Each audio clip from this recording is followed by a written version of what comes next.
Good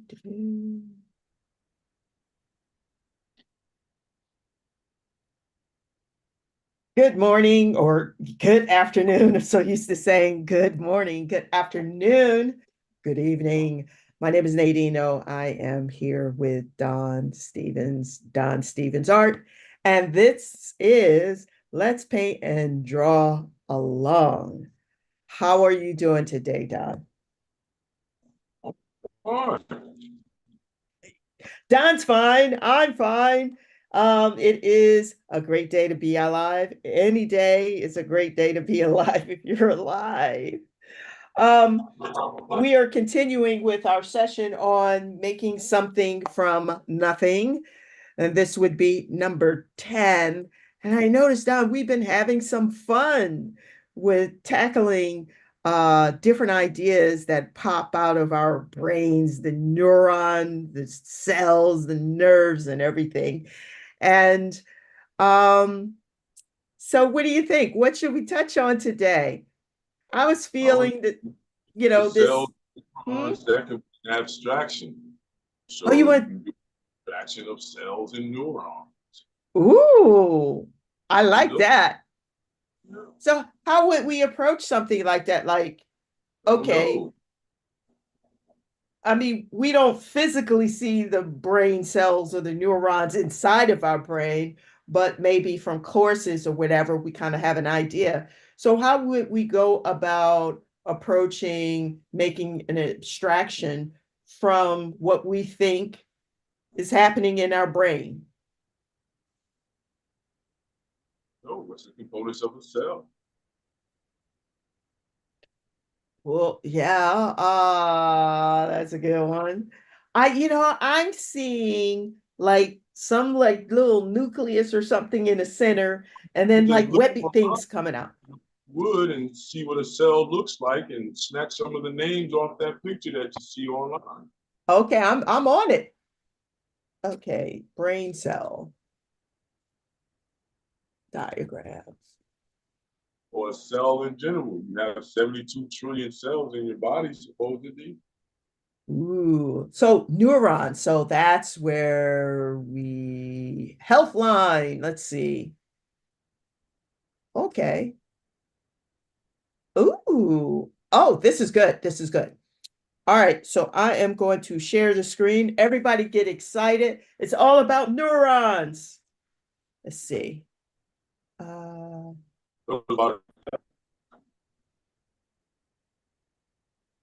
okay, there you go. Yeah, that's just neuron. You don't want to do the cell. I thought you said cell. Well, okay, it's neurons are found in a part of the brain called this. Huh? You know, it's an abstraction. So it's taking the idea of the scientific and then breaking it down. That's Mm-hmm. all it is. Mm-hmm. So you're not feeling the neurons. You just wanted me to go to a basic cell? What are you feeling? I'm feeling whatever which way you're going, whichever snatches the attention so it Yeah. can go with that impulsivity that we've been talking about from something from nothing. Mm-hmm. Mm-hmm. Mm-hmm. Yeah. Got bones and everything. And, you said neurons and cells. So, cells jumped out to me, neurons jumped out to you. Right. Okay, well, let me stop sharing and let me go and look for cell so we can compare cell. Oh, You God. can both Right. Okay. cross-reference, make a Yes. neuron with a cell. Start with the Construction. cell, put a neuron in. Okay. So Now we're using a source, you know. right. If you're Okay. not saying make up an imaginary neuron, that means that everybody understands the neuron. Right. But maybe some people out there that don't understand what that is. So, let's just have some fun with Okay. some of the shapes that we saw. And then get some basic shapes for a cell. And then let's just, I'll start something on the board and show how we would start something like Mm-hmm. you would just start by just fumbling and mumbling along like usual. like we usually do. Okay, so I am going to share this image. This is from Google Images. A lot more going on here. So, and I can pop back and forth from this one in the neurons.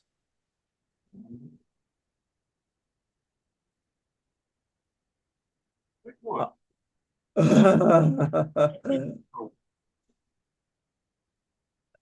I kind of just like because it's so simplistic, but yet the overlapping of it.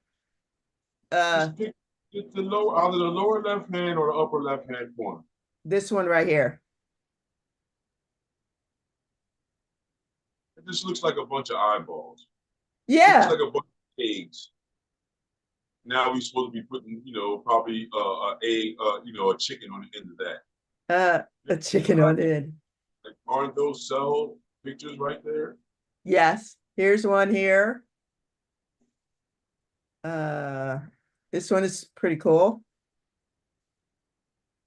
Can you pick the ones with the names on them and they have the shapes already there? People have drawn them out already. Okay. The ones at the top. Going to the top, you pass by a couple of the nice ones. There's one below the green one on the left side. This one? That has orifices in the middle, no above it. You keep on picking these abstract ones already that look like eyeballs. It's the one right above that blue one you just picked. This one? This is a plant cell and animal cell. It's the blue one underneath of that one. This one? That Press one? it. Yes. This one. Okay. Basic of what's in a cell, right? Yeah, there's a lot of stuff going on in there. But they're just basic shapes representing what a cell is, right? Oop, let me do that. I was trying to, yeah. Good. Okay. So copy it and paste it if you got a photo program. Okay. Or you can just leave it there and then pop back and forth to the other one. All this is just a template. Right. You're not really concerned with all the names. Probably the nucleus. Where's the nucleus at? Nucleus is right there. The red dot? This red dot right here. Yep. Okay. What's surrounding? Favorite images. Say, and surrounding cell membrane. You got the nucleus. We just try piece by piece. We're not trying to know it all at one time. You're looking at the. Don't get caught up in the science aspect. Stay in the art aspect. Right. The art aspect, there's just shapes there representing what we may think a cell is. We may have fabrics out there that may look at it and go, hey, well, I would like to put these parts to a cell. It's just a basic idea. Okay. So I'm going to share it. You don't have to share it, Nadine. You can just keep it the way we're doing it. Okay. Keep it inside, not worrying about sharing the picture with everybody. We're still trying to show something from nothing. Okay. So this came up with an idea. It's just like if somebody was standing in front of you and had their cell phone out, and y'all was trying to figure out what a cell looked like to draw it. Right. Right? You wouldn't be concerned with a lot of different things and all of that and trying to share it with other people. You'd be worrying about what's happening right there, right? So let's go for that impulsivity, like we always do. Okay. That's the beauty of it. You don't have to share it. They can find their own cell picture after they get turned out on what we do. Yeah, it doesn't have to be, all right, we got to plan this out and that out. No. We're all from nothing. So something from nothing can mean you're sitting somewhere and all of a sudden you just get an urge to just starting to want to put down something, maybe in a doctor's office. You know, think about it. So all I would do is I would start a cell. It's just like that circle was. Start one in the corner here. Maybe start another one over here. You see? And then now, let's look at that neuron idea. Make an idea for a neuron. Let's go this way. You see? See how we just used those two basic ideas right there? Yeah. So now let's put a cell membrane in the middle before we put the nucleus. It's just like fried eggs. Wouldn't you say? Yeah, it does. It does look like fried eggs. You're bringing the food in. Yeah, put a nucleus in. We're loosely going to deal with the terms. We're not trying to have some fun, make it look like almost like working together, like it's almost like implied eyeballs on me. See that idea? Just Yeah. Yeah. So let's see what I'm saying about being impulsive with it, Nadine? Yeah. Letting it fall out. Let's look at the picture again, both together. You see? Let's look at the neuron. Which one you want to look at first, the cell picture or the neuron picture? All right. I got it up. So what looks interesting to you outside of the cell membrane and the nucleus, Nadine? What else looks interesting there, like an interesting shape? Like, I like the purple one. The purple ones are cool with the little dots on them, and then the other dots on the side, the black dots. They got one up top there that looks green. That one there, this next one? to, no, the other side. That one that has the line going to it. This one? Up top. No, the one that you just touched on. That's right above the nucleus. Right above the nucleus. This one? Right, that one. That one. Yeah. What's the name of that one? That's a centrosome. A centrosome? Centrosome. Okay. I like that shape. You like that shape? Yeah, it's pretty cool. Pretty cool. It looks like the same one they use for the vid. That's the reason why I picked it, because you just retired. Right. So I thought that shape, I was trying to be funny. I thought that shape would be, Ha ha ha ha ha. My bad, Nadine. Poor joke, right? Poor joke. No, it's all good. We can just make a circle, right? Some prongs coming from it. That's basically what that centrotrope looks like. Now, I'm not worried about the function of these items. And if we put too many, that may mean something.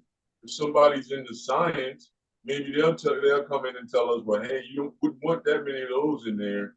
And that would mean that. But we're just having fun with shapes. You know what I'm saying? Here, well, why not use 2 in here so that would look like the power of 3, or use 3 of those centrotrophs? You only see the picture, we don't know why. You don't care, we're making it up. Yours can have as many prongs on it as you want. Mine has 4. Well, it has 5. Looks like a turtle. You know? And I'll put another one then in here to replicate that idea. I'll put 5 over here now. So we can have some type of similarity. See that idea? Yeah. Yeah. What else now? What else? What else could you feel going in there if you don't have limited space? Look at that other shape. What was the shape of that other one that was purple that had the little prickly things on it? The prickly things? Okay, hold on. Because I got a couple things going on here. Let's see here. Okay, desktop 2. Something like this. They go like this. You're seeing me too. Sorry. Something like that, and they have a little prickly. So I'm not looking at the screen now, but they look something like that. Yeah, it's got like dotted lines, like when you join the dotted lines to make something. See it? Yeah. Looks something like that. Okay. What's the name of that one? That one is I don't know. They kind of skipped that one. Lysosome. Or is it the same thing as the blue one? Oh no, this is a rough endoplasmic reticulum. Okay. Wow. What Ret type of cell are you looking at? we are, yeah, where the heck is that? I don't know. Might be an Uh, information photo. yeah, it'll be in an information photo. I accidentally, I'm out of it. It's okay. Don't. yeah, because I did a screen capture. It's Um, okay. We don't have to know the name of it. We can do it again and right, then use the shapes that we remember from the picture if you want to go there. You right. still got the wrong one? Let's see. Let's see. So the Cells. neuron set Oh, out of the. oh, this is an animal cell. Oh, cool. Yeah, So he was using an animal cell, everybody, not a human cell. That's yeah, cool. yeah. And These are it, some of you see in animal cells. mm-hmm. And the source is Google Images, y'all. And let's see. So So, now say we're doing a biomorphic abstraction. mm-hmm. We're using science. Science, science, science. Science. So that means that people that are in the sciences, LPNs, CNAs, nurses, RNs, doctors, dentists, they may look at this and go, oh, funny, they're going to put cells together with neurons. Mm-hmm. You never know. Sometimes I've done drawings like this and got them off in doctors' offices and dentist offices. Mm-hmm. And it also shows that this was a drawing, Yeah, you you know. know it. So art Now, is everywhere. right. So now, we're showing how you can use the idea, say, for instance, you're in a doctor's office and you're waiting for your turn to see the doctor. Mm-hmm. Maybe you find out what your cell looks like and use the components of the cell. That's Mm-hmm. the past time. Or to take it deeper, if you have an ailment, you can look it up and see what the ailment looks like as a cell, Mm-hmm. and then use it that way. You may want to beat the cell up, then draw it out and beat it up. Beat it up. Yeah. Everybody says the law of attraction and all this good stuff. It starts with drawings too. Mm-hmm. You can do a drawing of something and trigger your mind with it, and who knows what could happen. For All I'm sure, for saying is, sure. right, but let's have fun with it. Don't let things around you put you in a fear state and all of that. Mm-hmm. And use it. That's what I would say. So we use an animal cell. Yes, So we can take those wiggly lines and use them as we want in there. absolutely. Yeah, all right. So let me see which way we're gonna go. Do we need one more element in those nucleuses up there, in those cells up there, or should we go to the neuron and look at the neuron? If you want to look at the neurons, because they have some funky little things going on too. Oh, like Uh, this. I'll just pick one, Nadine, and post it, whichever one looks good to you, and then we'll look at all of them together and see if we take components from all the neurons. We're not okay. trying to be scientists. We're trying to use it. You see what I'm saying? Now Yes. you see the smile on your face. You're starting to have fun with it now. Because you see Yeah. what I'm saying? We're just picking pictures. It Yeah. would be the same way if you was on your cell phone sitting there in the office. That's the feeling I want everybody to have. Mm-hmm. So you don't have to necessarily share the pictures. I know you like sharing. That's me, everybody. That's not Nadine. It's me this time. Okay, Uh-huh. everybody. I'm demanding that we don't share the picture because I want to force everybody to look for things that we're talking about on your Right. own phone and do your own drawings Right. based upon what you find. Mm-hmm. Look at those are neurons, Nadine. Yeah, so there's neurons on the left side Okay. and they're different kinds. Okay. And and What type are we looking at loosely, generally speaking? okay, generally speaking, uh they're like they say these are highly developed dendritic trees, which allow them to receive thousands of signals. So they're different kinds of neurons that are in our body. Yeah. Wow. And you see how this stuff, it reminds you of trees, like they're branching Yeah, out. that's why I like when you said it earlier in our conversation. I was like, oh boy, you cross-reference a lot of stuff. That's what popped in my head instantly. Right. So I said, let's go with it. You see the fun we having now? Yeah, yeah, And absolutely. we're learning a little something, generally speaking, everybody. We're not trying to be scientists now. Mm-hmm. Don't trying to get you to do that. No, I'm Mm-hmm. just saying the things that you can use around you. Mm-hmm. You know, we can use the idea of what was going on in the neurons. You know, Mm-hmm. spread that out like a tree now from that Mm-hmm. little shape that we made. So then that'll be all the little connectors we can make. So let's make them look like a tree spreading out from there. Mm-hmm. How good, baby? Dang. Yep. You know what I mean? We're really going there this time. This is existential. This is abstract like a mug, man. Yes, it is. Hmm. This is this is going beyond transhumanism. There We're you blending the brain, neurons of a human brain and go. Okay. cells of an animal. Oh, look at how we just impulsively did that. I didn't even think about that. That just fell together for us. Yep. Wow. And that deep? That's deep. So we can do one that look like it got roots below and then has the tree shapes of the other synapses on top, right? As so above, As as so shall. above, it's so below. Yeah, look at what we just tripped into, everybody. Over just being impulsive. That's why I like doing it like this, Nadine. You see? Mm-hmm. For the something from nothing. It was a good category. We're pulling it out pretty good. We haven't even Mm-hmm. touched color yet, but that's No, we okay. didn't. Yeah, we'll get there soon. All right, look, just think about it, everybody. I would start by making little striation lines like that and probably like a little circle Mm-hmm. and make them branch off. You see what I mean? Do a little circle on each end, then make them branch off again. You know, make another one comes out. You know, little circle on that one, make it branch out. Another circle on that one, make that one branch out. You see, using the powers of two, possibly. Mm-hmm. You see? Yeah. I can see myself in the office doing these and make it just stop right at the cell. But then you can make these in here climb even further. You know, all right, you may get tired of the two idea, like, well, then could you do yours with three and still make it look like it's like sciencey?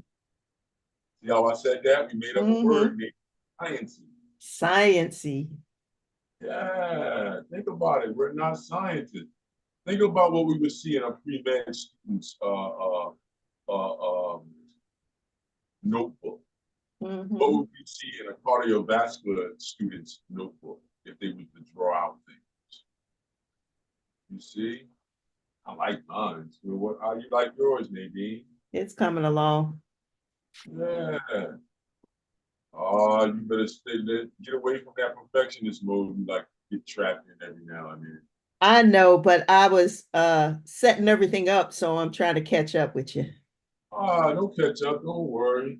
Just Yeah. make it look like a tree like that. And then you can start the roots. Maybe we'll look at what else is in there that may stem off the stem. And we can use the same idea, the power of two, the division of two, everybody. Mm-hmm. Hatred may be the power of three. You know, investigate it, see what it is. Is Tesla right when he talks about 3, 6, and 9? You know, what about the Fibonacci theory? It works on that idea. And it would say that the roots, like however far you put out the stems from the Mm-hmm. tree or tree stem, the roots go out the same distance. If you ever Okay. noticed that, or you'll see some pictures like that, whereas the root system is the same width and circumference like the top is where the leaf face. And if you look at that, a lot of plants function that way. And a lot of Mm-hmm. things nature function that way. Once again, you're not trying to say we're science. We're saying that we're doing something basically based upon science ideas. Mm-hmm. I'm sure there's somebody out there somewhere that'll look at our drawings, you see, and be like, wow, that looks very simplistic, but then it's cellular. So we're using the cell structure. So it doesn't have to be anything about your skill base as an artist at that. Maybe as far as placement to get the idea to come across. See what I'm saying, Nadine? Yes. Yeah. And don't worry, everybody. Yours won't look like mine. Mine won't look like yours, but we're still using the same idea. We're using an animal cell system with a human neuron idea. See how you smile, Nadine, at that? Like, wow. Yeah. You know, so now if you're around a doctor or something and you say something, he may appreciate you or she may appreciate you. Or the nurse at intake, you know what I mean? You have a small conversation to try to calm down. You can talk about your experiences with, you know, using a cell structure, you know, and a neuron. And, ooh, let me let you look at something. Does that look familiar to you? You know what I'm saying? Like Right. to have fun with that medical person, to loosen them up too from your anxiety, possibly. So that's why I'm saying that to everybody. Now the colors, you know, I don't really want to talk about that because you can go all types of ways. There's artists, professional artists throughout the years that have used ideas like this to use paintings from petri dishes and things like this as a template to do a painting. Some of their names now, but they were very well known. But maybe next time we'll get the names together for that. But you can research that too as well, everybody who use biomorphic or use scientific, you know, so it's mainly the abstract expressionists. If you look at these guys, you know, late 1800, early 1900 times, in and around Kandinsky, who would use these languages too. So if you can look at Kandinsky and you can see some things that look scientific and some things that look rhythmic, you know, in nature, using the understanding of colors, you know what I mean, of what that is. So we can, if you wanted to use colors with this, you can use reds from red violet all the way over to yellow orange. You see, with some flesh tones if you wanted to, but to pull them out of context to put them in your piece. You see, it's a lot of beautiful things you can do. Do this with watercolor, everybody. Like I'm going to take the branches on the board further out, everybody. And then maybe we'll look at the neuron thing and see if there's something on the outside there we can put that's still in the neuron world. You see? And yeah, we're not trying to, you know, fudge it all the way. Yeah, we can use the terms of the basic things that we use that garners an appreciation. And that's how I've gotten into science places with artwork, you know, places that's not really worrying about a particular skill base. They're worrying about the connections that the symbology make to connect what they're actually using. See, this is why you have abstraction. I had to study it for a while to understand why we have subjective, existential, or abstract movements and thoughts. Because it's explaining the unknown. Yeah. I mean, I think it's beautiful because then what happens is you can't say, oh, but I'm not really a great drawer. I can't do art. Nope, you can't say that with this. It has nothing to do with it. Right. Your skill base right now has very little to do with what we're doing. It's more so your want to do. But we're in a doctor's office or something and we're sitting there waiting for our turn. Yep. So you may just look at your cell phone because everybody carries them. Don't tell me you don't. You know what I mean? You almost look at it as a moron now if you don't carry your phone or some type of peripheral with you. Like seriously, one day I You know, just last week, I didn't have no phone up on me. Everybody looked at me like, What? I felt so like, damn, you know, I mean, excuse my language. God, yeah, all right, it's just a cell phone, everybody, but okay. Right. Well, how are you going to tell time? Well, wouldn't you tell me if I asked? You know what I'm Yeah. saying? Right.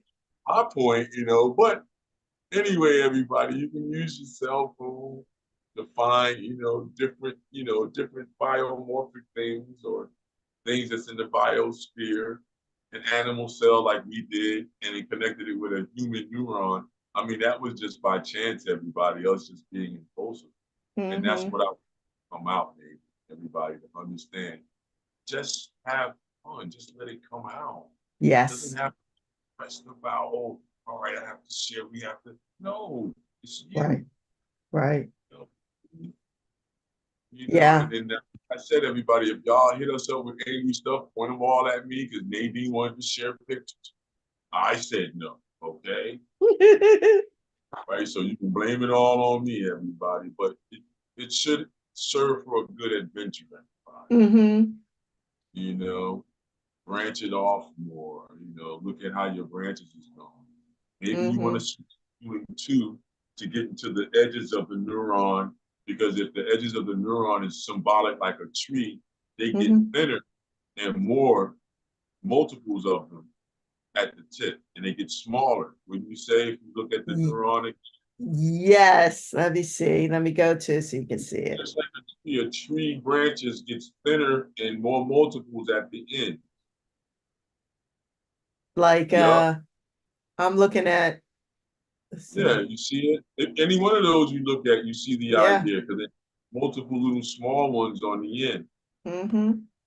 That's what the tree branches do. The same thing that your lungs do with the bronchioles and everything. So isn't that amazing?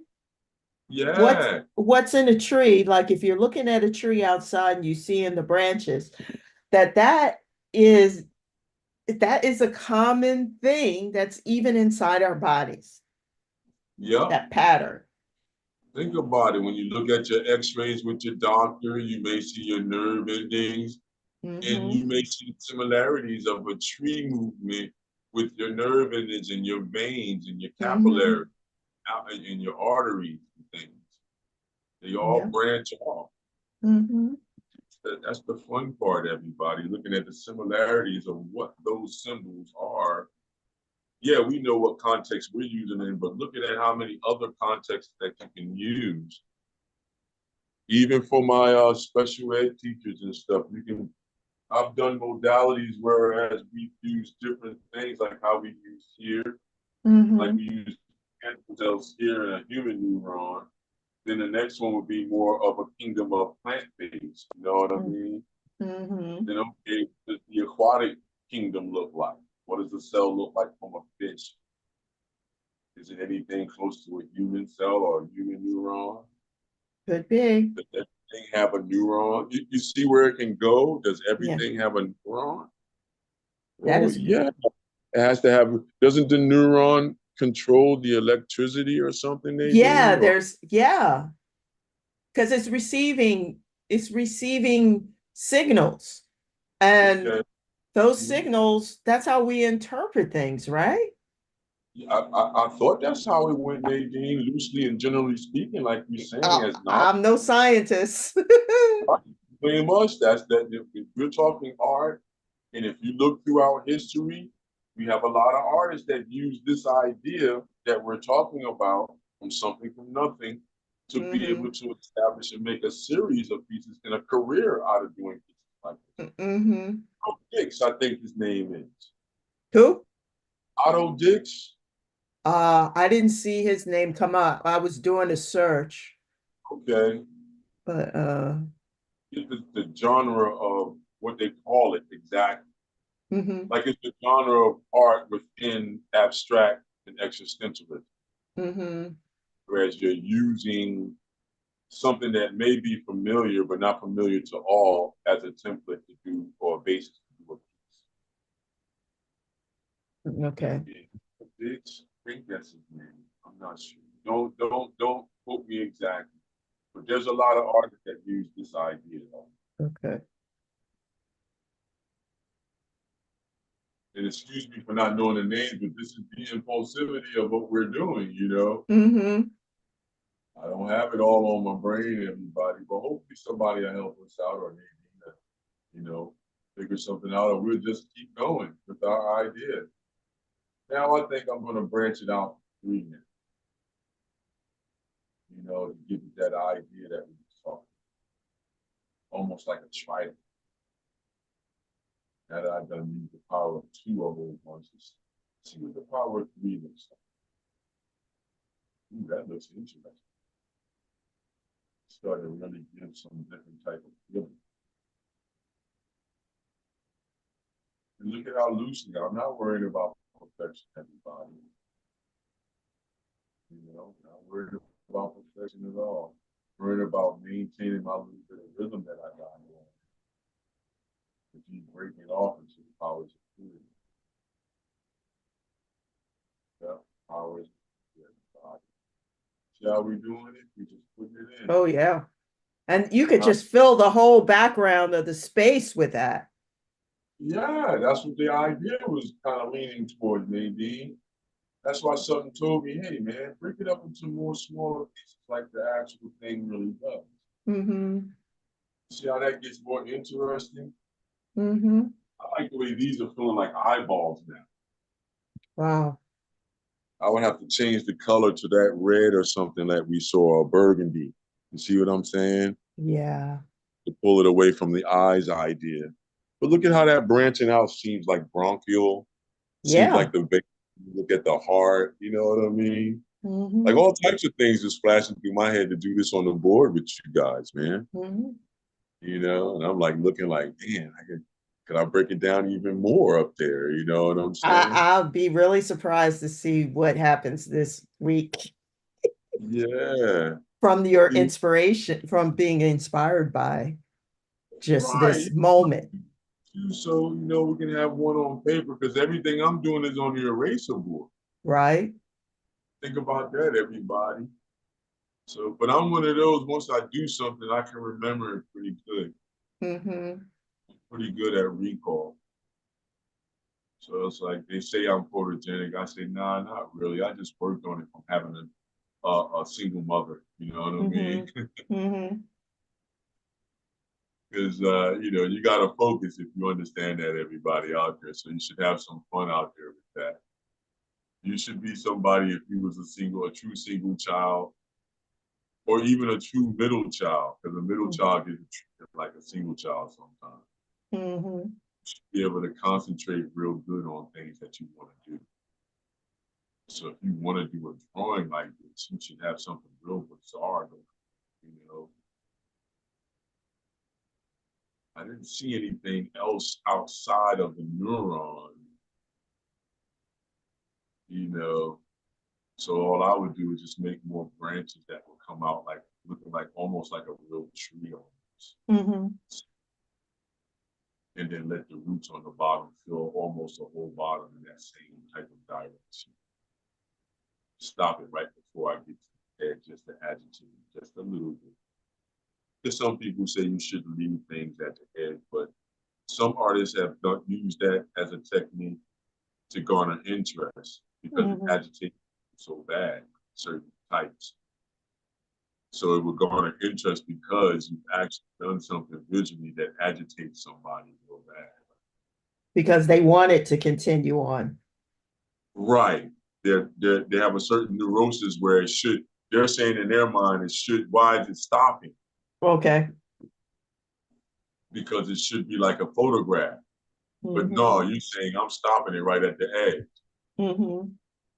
So you have to look around throughout art history, and you'll see that artists have used this. Even your favorite artists have used this idea to agitate the crowd or certain aspects of the crowd. Because you have different types that's going to be scrutinized in different ways. The layman will look at your piece and say, wow, I love the shapes. Or, wow, I love how it looks like it's a tree. You see what I'm saying? But then somebody that's in the knowing of this information, they may look at it like, well, why are they putting neurons with animal cells? Right. Like it looks like an animal cell. They would know what that looks like. Or, you know, the type of shapes that may be in there from them going through their studies. Because that's what we're really using. We're just using the symbology from what they use to study. We're not really looking. See that, everybody? Ooh, this one is a good one. Oh my goodness. It's slick. That's why I say, you know, look at how that impulsivity pulls out interesting things where you don't worry about where it's really coming from, but it's coming. It's coming from nowhere, but it's being made into something. Yeah. Hey, Now look at, oh, what you about to say? I'm sorry, Nadine. oh, look at this one. Ooh, yeah. Look at those, like the colors they chose, and like you were saying, change the color of the neuron in the middle. Right. And Yeah. and so they were using the blue color, but then playing with contrasting colors. Like that was really interesting. And then everything has a specific reason. That yellow and those colors have a specific reasoning. Yeah. Maybe artists like how you and I, how all of us are functioning right now. Maybe they Mm-hmm. was having fun and just took the cell or the neuron. It looks like a cell, but it's a neuron type of situation. Look how the blue one looks like an eyeball. Yeah, totally.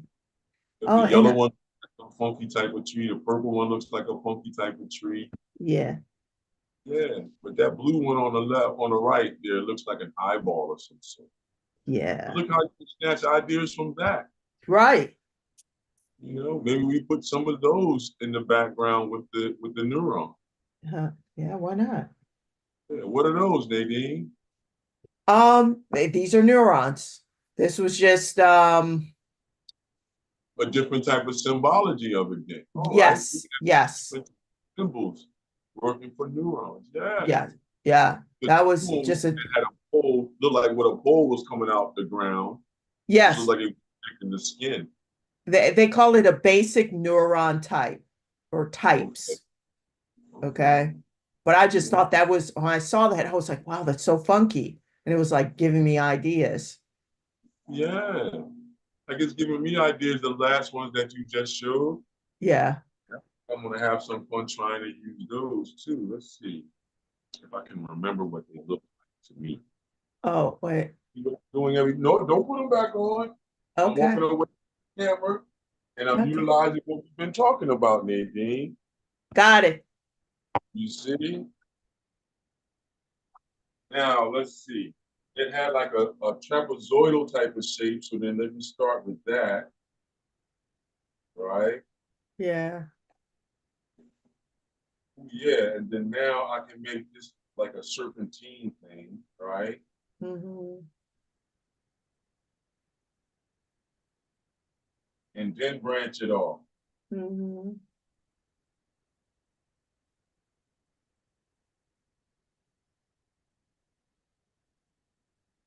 Got him. Mm-hmm. All right, now on this side, I can do one doing like that, looking like it's about to do that tree thing. Yep, just like so. All right, got him. Bang. And one came off like this possibly. I'll make it like so. Bang. Take the idea. Snatch the idea from nature. What you said, Nadine, and we had a little circle in there, a little dot I saw, I remember. Yeah. Does it feel like that? Oh, yeah. Yeah. Ooh, let's have some fun. Let's do another one. I saw one that looked like this.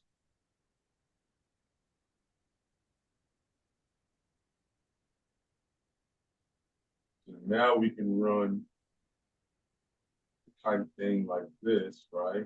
Yep. I just actually did one like that. Ooh, let's have some fun with this one. Let's run it like it's running underneath this one. Bang. Coming out this side, going behind the main neuron, and then spreading out over here. Ooh, that might mean something. I don't know. Maybe it's trying to get to know the other neuron. Maybe it's trying to take the other neuron. I don't know what happens in that world, that microbial world. a cellular world. See how you get to talk? Sound like a scientist, man. I'm a scientist. Yeah, look at that, Nadine. Then I'll put one coming off the top. Oh, I'm getting ideas from this, man. I might go back to this idea in my own private world. Because it's fun. And let's do so I don't have to worry about what lips look like. Face looks like, you see? Put the cell in there. And maybe make this one loose and break off in here. You know what I'm saying? Anything take up space with another shape, another form. Yeah, like that. And maybe we'll make another stem come off of here, fill up this space here. Just let the ideas go, everybody. Fill in your space the way that you need. You see? In the space the way that you need. You see, that looks fun. Yeah. Yeah, that looks and feels real fun. Nice and loose, impulsive. Stemming from an idea of looking at neurons, human neurons and animal cells. Mm. Yeah, that was, ooh, sorry about that, everybody. That was pretty cool. That's nice. I like that. That was a fun, you know. Yeah. We almost can put, I think I was subliminally thinking about that blue-eyed one. You put that blue-eyed one right in that circle that I did right at the bottom right-hand corner there. Yeah. See that out?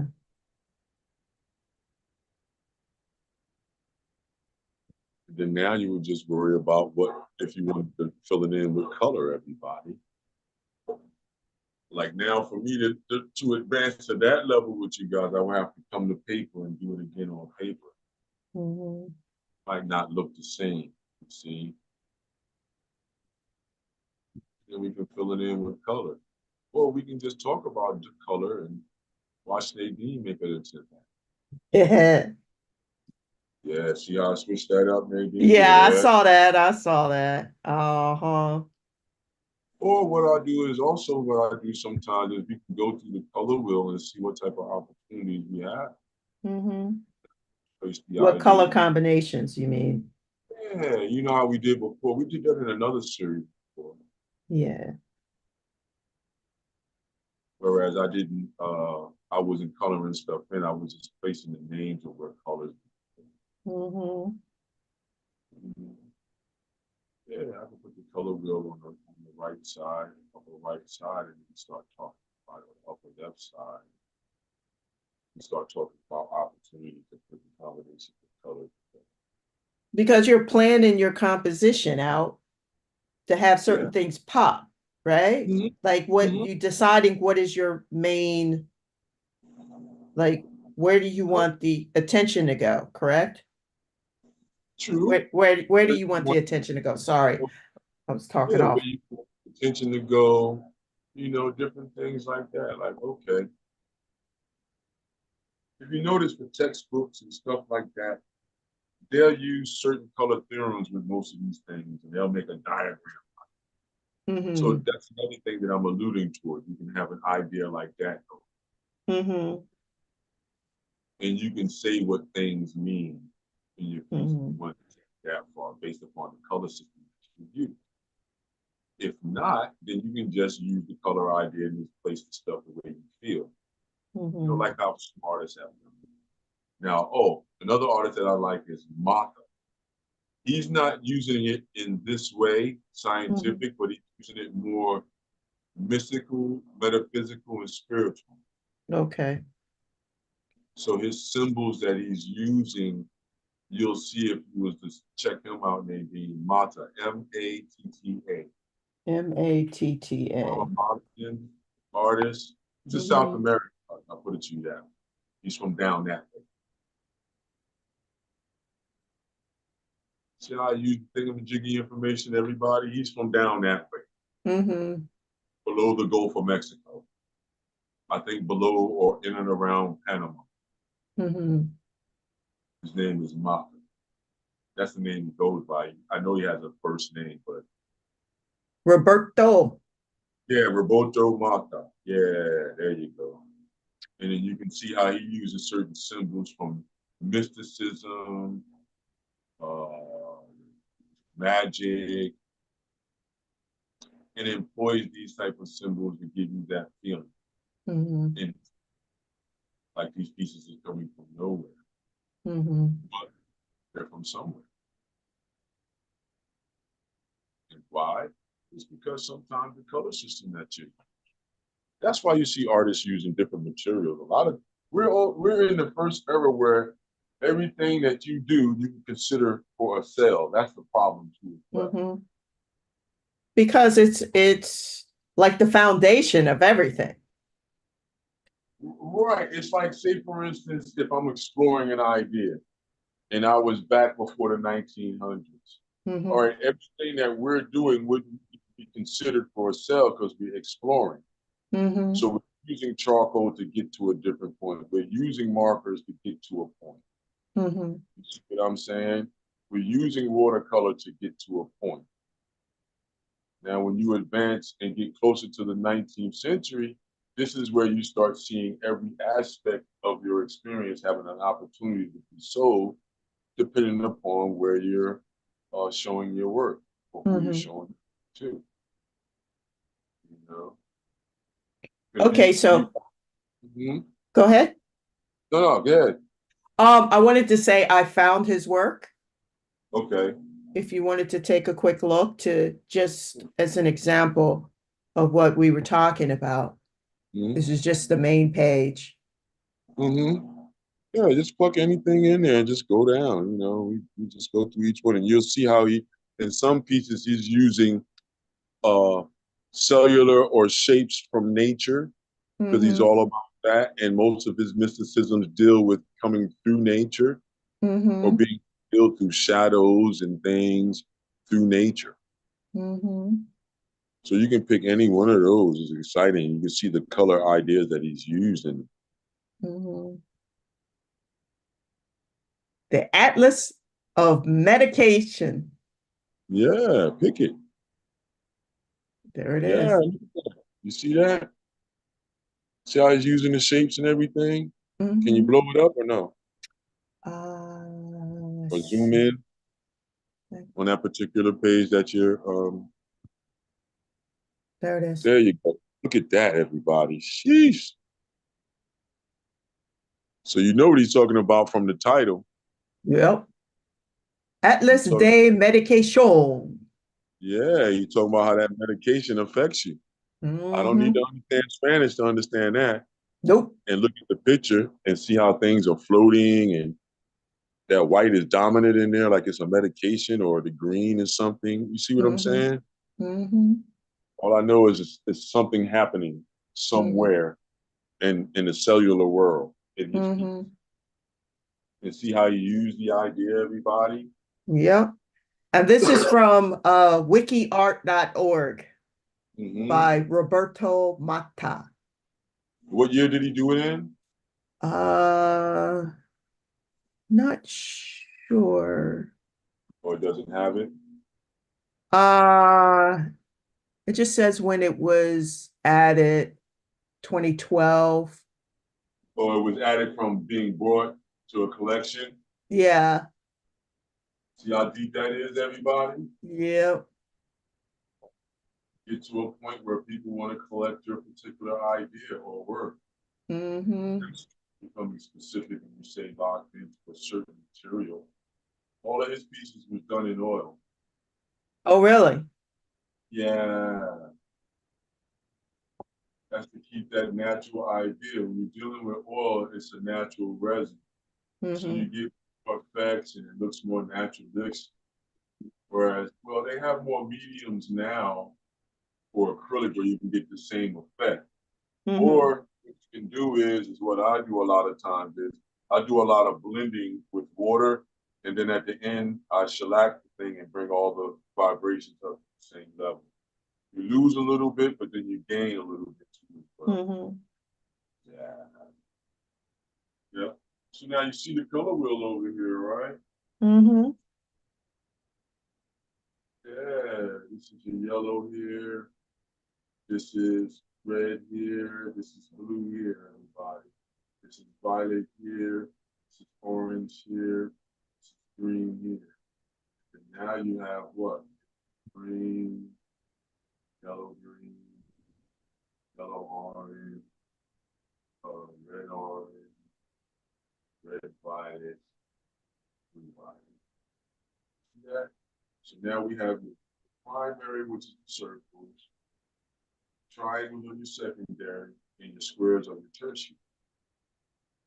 And then you have tint, tone, and shade on the outside. Tint, tone, shade, right? So tint is mixing with white, tone is mixing with gray, and shade is mixing with black. They always represent black with a K. See that? Now, if you understand it, like, say, for instance, we did this. Say, for instance, we used yellow, yellow and violet for the cell.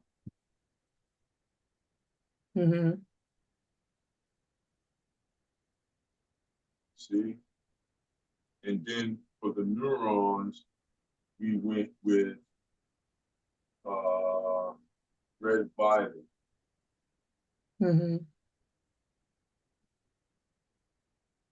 See the opportunities in that? Yeah. And we talked about color before and those opportunities, everybody, if we use that idea. So we're saying the cell would be yellow to violet vibration. Animals.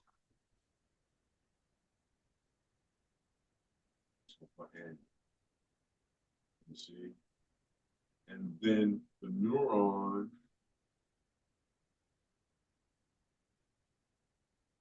can be vibrations of red violet. Possibly some yellow green to get different vibrations. See what we did? Oh, yeah. That's what I'm saying too. Could we sneak blue violet in? Yeah, but then that will cool down the outside. I don't know if it's cool, but there's opportunities there too. And now you can run these through tint, tone, and shade to get different vibrations within the inside there. See? See the idea, the thought, the notion, everybody? Like a lot of times you can do paintings or do drawings like how we've been doing them, everybody. And then just sit back, pin them on a wall or something, or lay them on your table, lay them on the floor, take out a piece of paper, and then say to yourself what you're going to do, you know, with each piece. What color you're going to work with each piece until you find the color system that's you. That's what every artist has done with whatever they were doing. They would do things like this and fill out a category or their catalog of things that they've done, yeah, but they're working up towards a goal that I found. And the goal would be anything that they were working towards. You know what I mean? You know, if yellow, if a split complementary color scheme, like from yellow to violet with or red violet and blue violet participants, I would just work that and have, like, you know, a 300-piece series or however many I can do at various sizes, dealing with that whole system that I'm favoring. You know, and these are things that artists have done. You can check it every month. You can check it. Even with your landscape and still life artists and illustrators, you'll see you can see a certain artist style based upon what palette they use. And then that palette becomes familiar based upon that artist's work. You know. So, yeah, you know, imagine. Go around the color wheel, look at all the opposites that you can have on you. Even within the tertiary, to do iridescent colors in the middle, to see what that does. A lot of artists dealt with that idea. Mark Rothko dealt with a lot of that. He was a color field painter, so he would use flat colors to try to get your emotions on a massive, you know, grandiose canvas format, large format. We're talking 20 by 30 feet, you know, things like this. It would just be these flat planes of color that he would agitate in certain ways to evoke emotion. So whether or not you felt emotion when you personally see it is another thing, but that was the artist's intent. And, you know, so much so that they have a monument and everything for him and his work. So, yeah.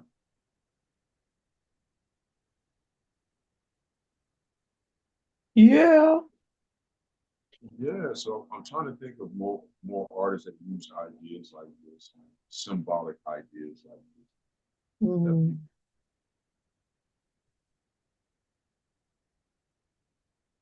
Leonard, Aaron Douglas. Yeah, he used shadows though. He used the idea of shadows and hieroglyphics. Okay. And color theory to bring his ideas to life. Aaron Douglas, yeah, lead us.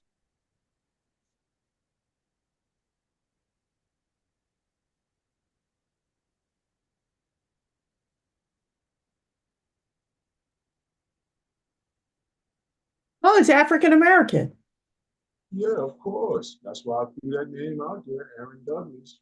And he used the symbology of, how would you say, hieroglyphics, or the idea of hieroglyphics and the formation of it, and combine that idea with the idea of shadows as silhouette and color to bring vibrance to a canvas and to bring the idea forward, if you see what I'm saying. Yes. So I am at civilrightsteaching.org. And I try to look for sites that, definitely want to promote or there you go. That are safe. It's just using the idea of shadows and the symbolic alignments from left to right of hieroglyphics. And how There's another one. This is what he looks like. And here's another one. Yeah. The Negro in African setting. Aspects of Negro life. And look at the color theory that he used. What color system did he use? Tint shade? No, what color theory did he use? That's why I brought him up too, the very one we just talked about. Look at it. He just used red violet. Yeah. Very much. He didn't use red violet to be very pronounced. He interfered it. You see it? Yes. See those yellow oranges or yellows in there? Yes. Then on the bottom side, you see it mixed with white. He made a tint. He was right. This is about tint, tone, and shade. But look at the color system he used. He used yellow to violet. You see the black in there making the shade everything at the bottom, and then some of the figures in the middle. Yes. Those are shades with the violet, particular violet that he picked. But look at how he made that work to make you see a story. Yeah. And it's all silhouettes. Yeah, I don't know what else is down here, everybody. I just kind of scrolled. Yeah, but this is all. Try to have another reference of seeing how an idea can be used. And it doesn't have to be about you developing this thing where you have to see faces and identifiable things in a traditional sense. Mm-hmm. You know what I'm saying? This is identifiable what we just did to people that may be in the sciences. Mm-hmm. You see, they may understand the movement of the shapes. Like, oh, they're talking about neurons and cells. Mm-hmm. I mean, that would be the ultimate of putting these drawings out or having somebody look at these drawings and be like, oh, you guys was looking at animal cells and neurons? I would fall over backwards, man. I'd be so overjoyed. Yeah. I'd be like, can you say it again, sir?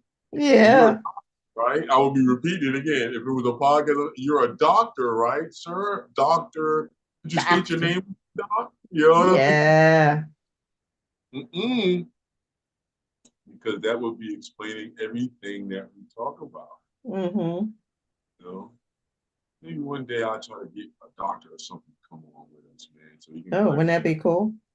yeah, that would be cool. So they could, or a psychologist, so they can say, nah, what you guys doing, you know, is specific to certain modalities. They can get into the science that everybody might want to talk about. Mm-hmm. You know, we're still just talking about it from an artistic standpoint. You know, how do we take those fun shapes that we saw and possibly add our own meaning to it by pulling them out of context and placing it the way we want to, Mm-hmm. and use the color theorem that we want. You know, maybe use the split complementary between red and green. Mm. Then do tint, tone, and shade. Or how about orange and blue? You know, what would you make orange? What would you make blue? I would make the neurons and facades in blue. Mm-hmm. And then I would make the cells in orange. Like Okay. so I would do a double split pattern. A double So split. yeah, so you would have from red, orange to yellow, orange. So that's Mm-hmm. red, orange, orange, and yellow, orange. You know, on the blue side, you would have the blue palette, blue, and blue green. Mm-hmm. And then I would tint, tone, and shade that stuff too, to get a pushing forward to as well, everybody, to get interest, to get contrast, and all those things we like to talk about. You can just have just some coloring pencils, like, you know, you can pick 3 color pencils and then go for it. Go for it. Yeah, just limit yourself and see what would happen. Limit the idea and state where you're going to put that limitation. Hmm. And then now make them work together.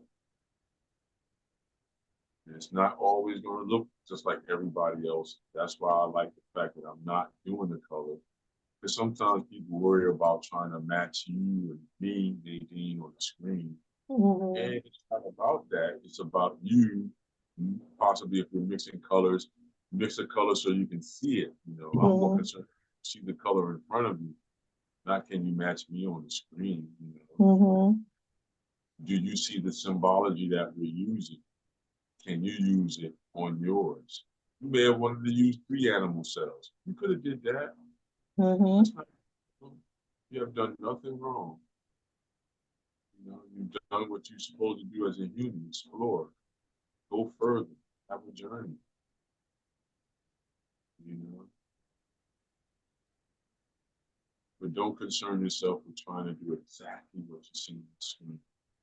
Have a moment to use the idea like how we do. Rewind it. Look at certain parts again and see how free we move. Even Nadine, see how free she moves. She's not stressing as much, everybody. Nope. You know, I think she finally caught the line. Perfection is alive. It's the truth. It's madness. Here you go. Yeah. Yeah. That's what I'm talking about. No, seriously. I know I sound kind of like tired on that one. I was in between yawning and talking on that one, everybody. But yeah, that's what you want to be at, everybody, where you can take full control and understand what you're doing for what it is that the results that you're trying to yield. Mm-hmm. Not worried about if it exactly looks like somebody else. Heck, you can look at some of Jackson Pollock's earlier works, and he's doing things like this where he's writing mathematical equations, cellular structures and stuff together on his work. So that was before he started doing the drip, or what we now call action paint, or the controlled drip. Control the drip. Yeah, a lot of people say you can't, but you can once you figure out the movement through repetition. And that's what was happening. He gained control based upon the very thing that we talked about, which is repetition being true. That was the only way he was able to garner the idea of stating that he could control the drip, where everybody else was saying, no way you can control the drip. And he controlled it. Now you got people using syringes and everything to control it even more. Yeah. Now you got people using different color theories, you know, where you're doing, I would say, optical mixing based upon layering of colors. So when your audience stands before it, it may seem like a couple of splashes, everything splattered. All of a sudden, you start seeing this skin tone, and you may see whatever else they want you to see. Pretty much like Seurat and pointillism. But it's using a drip, or using something to squirt something out of. And using those movements, you can prove the eye too with layering. There's a lot of representations of that too.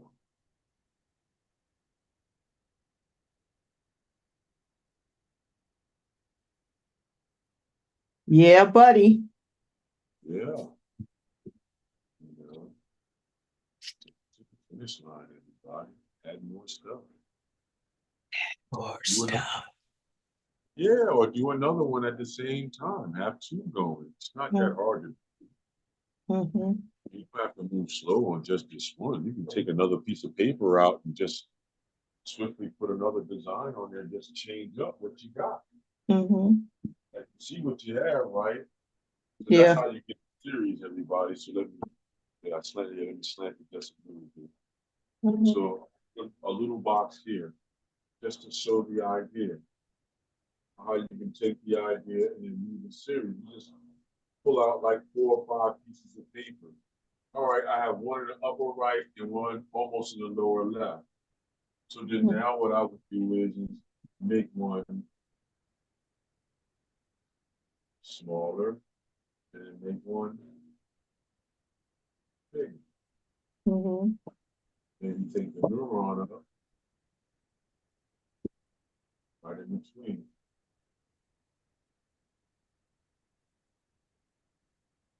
Do a bigger top on that. And make it touch here. See what I mean?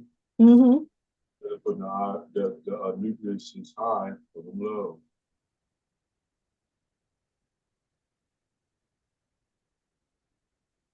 Right next to the egg. Maybe put the other one out here and down here.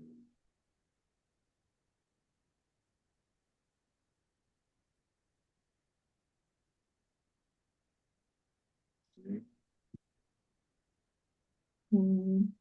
The other guys in there, you know, maybe put more of them in there.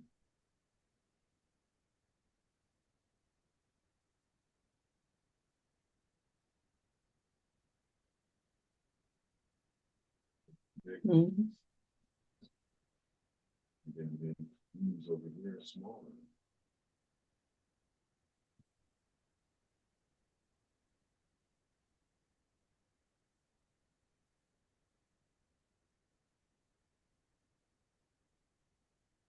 Put the blue prickles on there.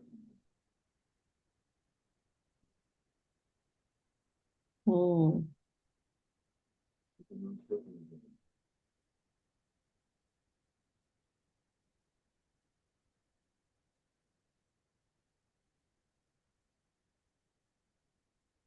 Yeah. And do your tree system again. Start with the roots. Maybe make them even more, you know, curvilinear. Change the shape of them. idea. So, this way.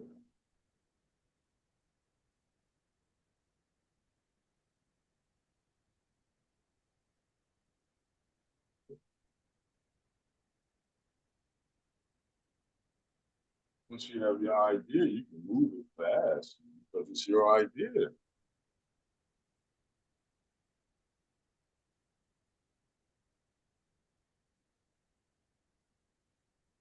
I think it was another one is named Newman, Barnett Newman, I think his name is. Hmm. He might be another one that uses these shapes. But Otto Dix or Otto something, OTTO, I think.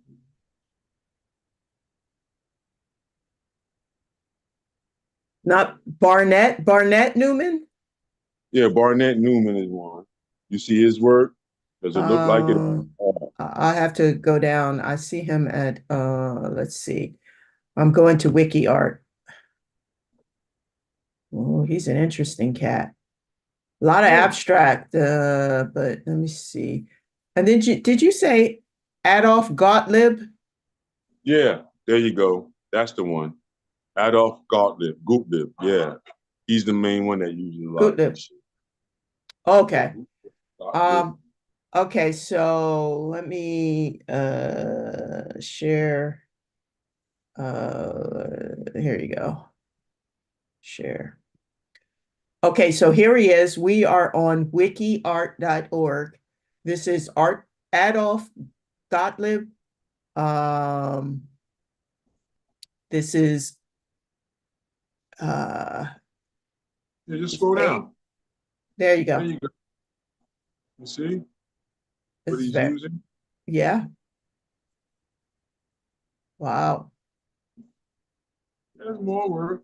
He's using basic symbology, basic ideas from nature. Then he started doing things looking like Japanese art. Now you're starting to see the work that I'm telling you about. See how it starts taking on this tribal idea, this naturalistic idea, using sources from nature, mysticisms and things like that. Mm-hmm. Yeah. Now he's dealing with that Japanese idea. Mm-hmm. Wow. And Chinese ideas. So he went through different modes to get to where he was at to understand symbology. A mariner's incantation. Mm-hmm. There you go. See Look at that. Yeah.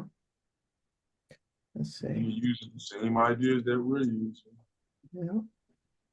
You see the color systems that he's using, right? Yeah. Let's go back. That's orange.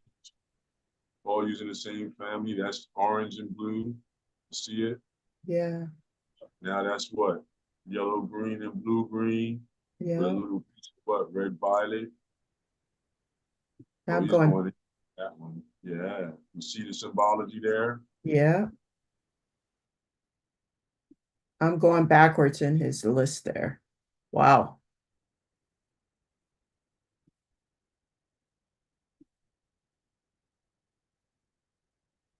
Look at that. Incredible. The different modes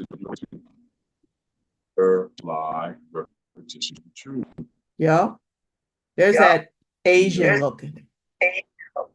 Yeah. And you can see exactly what he was using, certain motifs from that world, that Asiatic world, and how they would do things and how they would put symbols together. You see, does his markings mean something? It could be. But it gives off a feeling like it's doing something.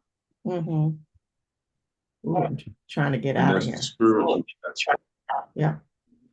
And that spiritual aspect of it. Isn't that interesting? It gives you a feeling like.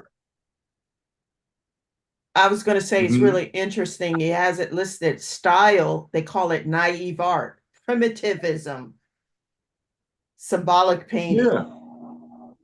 Yep. You heard me use that word. Yeah. Yeah. Look at some of them. Yeah. Look at some of them movies. Yeah. But go back up. Hit that one in the middle. This The one? black ink, the black one. This one? Yeah, hit that one. Okay. Yep, Look at there all it the is. layers on that. That's what I wanted you to see, because Mhm, he's talking about how we see things in the world based upon layering things. So mhm, that's what he was using, a layering idea, to the point where it seems like it's chaotic, but then it starts to have a meaning. mhm, And then look how he just used what? Tone and shade and the ground that he was working on. mhm, Now, if that's not a ground that he was already working on, like a different type of paper or something, then mhm. that means that he's using that orange as a highlight in it. You see? Yeah. And touches of blue. Yeah.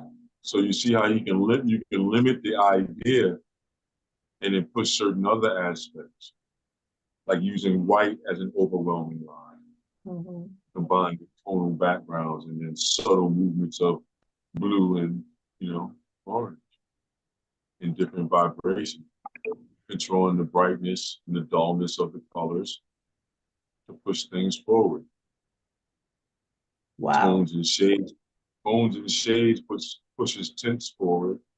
Mhm, Tone and shade push pure colors forward. mhm. Yeah. Wow. All right, let me get off of this. Yeah. Wow, that was a journey. Yeah, imagine the things you can do. Just sort of having an understanding of those type of ideas and doing multiples like I'm giving the idea. Change the Mhm, direction. Now I will put those other neurons swirling around up top, mhm. some type of way with the tree branching off and leaving space for it, some type of almost looking like Keith Haring's book. Mm. No, you know who that is. No, I don't. Oh, put that one in. That's a What's graffiti artist. what's his name? Keith Haring. Keith Haring? Yes.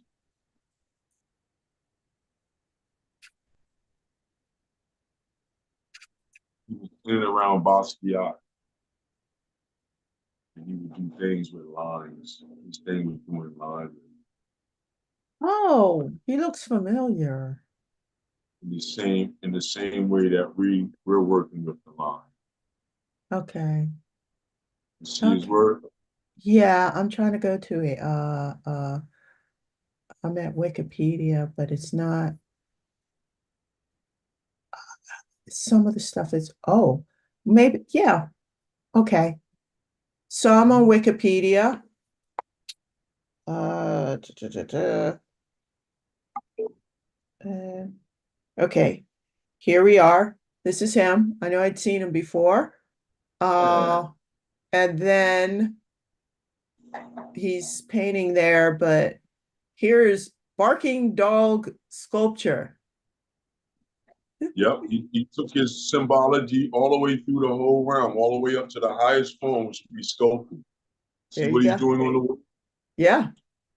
large murals with lines and symbology, everybody, Yeah. symbols. Yep. And after a while, he borrowed some, but then he started making up his own, like those are his own characters. Uh-huh. And he That's could dope. do it only one day like that. Wow. We're aligned. See this one here? Look at that. Yeah. This is The limbo. in Italy, in Pisa. Yeah. Pisa, Italy. See. Yeah. Uh, this is in Berlin called the Yeah. Boxers. Mm-hmm. This is in See Paris, how France. see how the style how he changed it and Mhm, transformed it to deal with the spaces and places that he had to deal with things. mhm. And I think that I think is he used Batiste colors in that one. yeah, Or so yeah, those are super cool.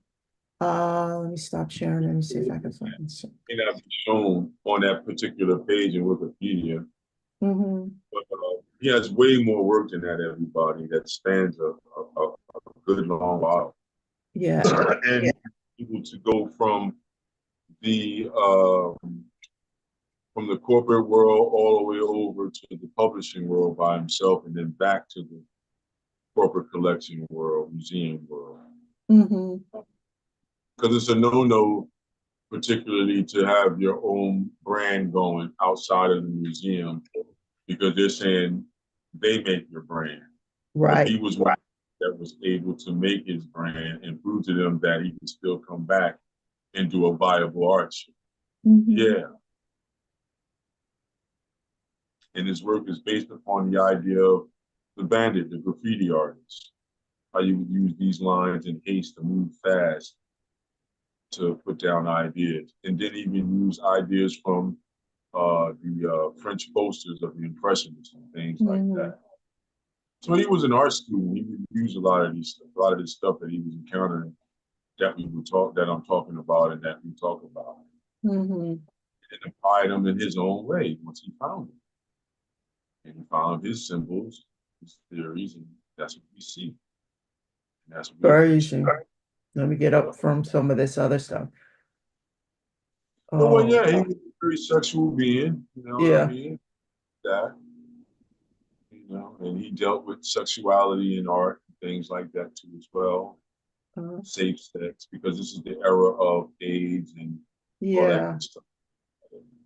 Well, not good stuff, but all those occur. I mean, just the patterns, like,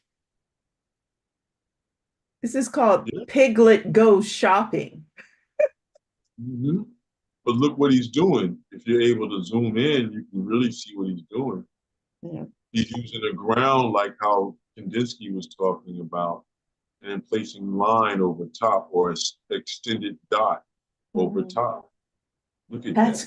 That's crazy. That's really crazy. It's a huge piece. That's not a small piece. When you encounter these pieces, they're large, like the size of my board and bigger. And he has space to work out that line and move those shapes around. Yeah, look at how, you know, expressive that is. Like I use the idea, beautiful to use with line. And then when you understand, notice how it looks tribal too. Yeah. That's great. Yeah, same elements that the Aztecs use and different other cultures use. Yeah. Using symbols as a language. That's more about AIDS.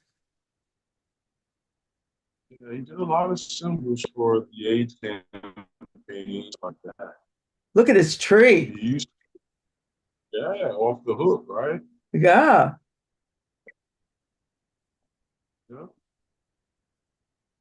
Yeah.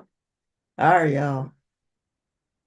Yeah, this is what so a lot of artists, you know, from Bernard Newman to that gentleman there, Keith Haring. So a lot of artists especially after the war, you know, you got an Aaron Douglas type, and you got a couple of other African Americans or Indigenous Americans or Americans, Black Americans, however you want to call it, that dealt with that as well, fractal space, using line to break up space. A lot of times you see this idea in textiles and fabrics, fiber. You know, they'll take one or two or three different types of shapes, and take them through different transitions and things like that. Or they get an optical reaction and they go with that and make it into a fabric. Or they'll do several different washes, you know, mix them together and it's a tapestry. It's sent to the mill and get paid. Yeah.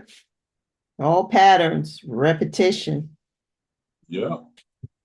So think about what your simplistic, you know, biomorphic, you know, drawing could be. Or if this turns you on, where you could take it.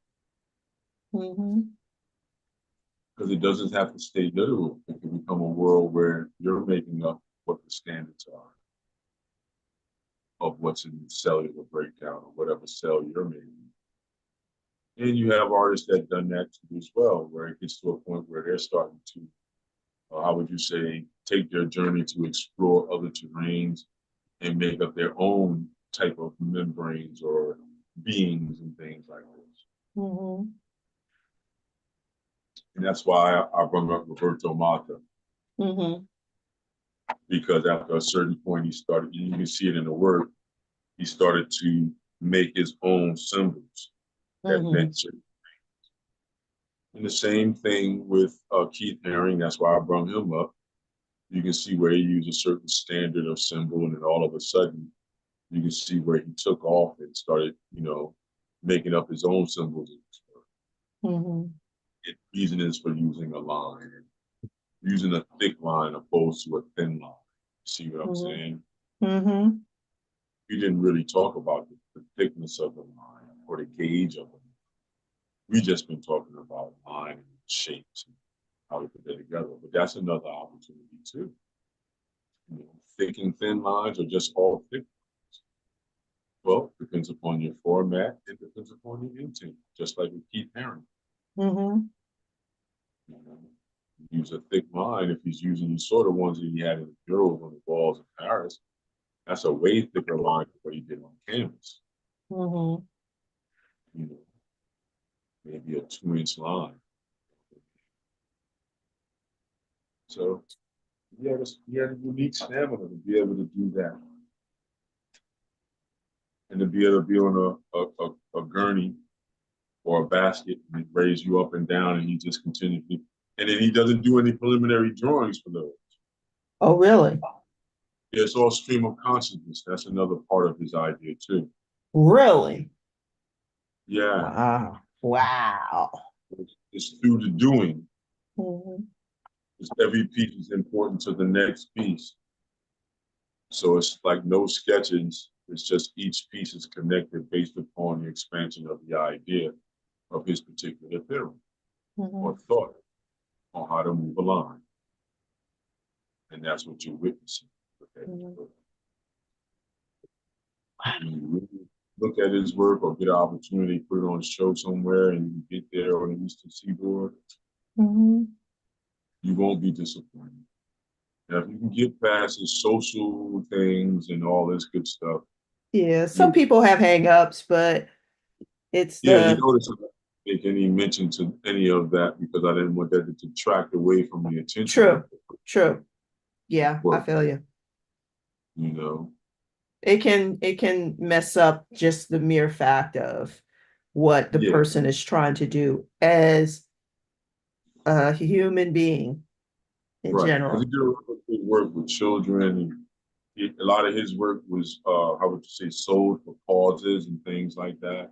So yeah, if you really research him, you'll really be impressed. Like, wow, he really reached that pinnacle of what an artist can be possible. And once again, I will put in there as a description. You can get past his social aspects and what they put out about his social being, which he wasn't afraid to talk about. But I just feel as if no need to talk about that when we're talking about the beauty of a line. Yes. And he's one of the best to do it in the 20th century. And I think other people have copied him too. If he copied or were inspired by. How about that? Right. Yeah. Because he was inspired by tapestry. He was inspired by a lot of different things. Spiritualism, the Buddhists that do the sand drawings and things. Because they lay down each line of the sand and color. Yes. Yes. So he was heavy into the meditation idea of the work.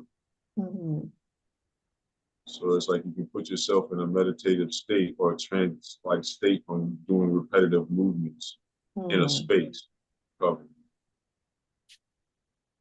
And that's what he was working on, to be able to push the idea of fulfilling, how would you say, a multitude of works. And if you look at him, he mastered it to the point where he can do larger sizes or any size that he wanted to do. And remember what I said, these are no preliminary sketches for you. Right. He would have the people put a ground down and put a flat white or a specific color in certain places, and then he would come in with a 1-inch brush, sometimes, and then start drawing the lines. And each shape is assisting the next shape that's going to be made to fill the space. That's what's amazing. He's filling the space without knowing how to fill the space. So now that pulls in all that Zen and the Buddhist idea, you know, existentialism on a whole nother level of, you know, utilizing mark and symbol and repetition, direction, things upside down to make a pattern.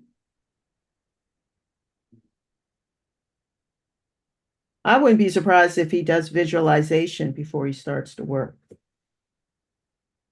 No, just read up on him.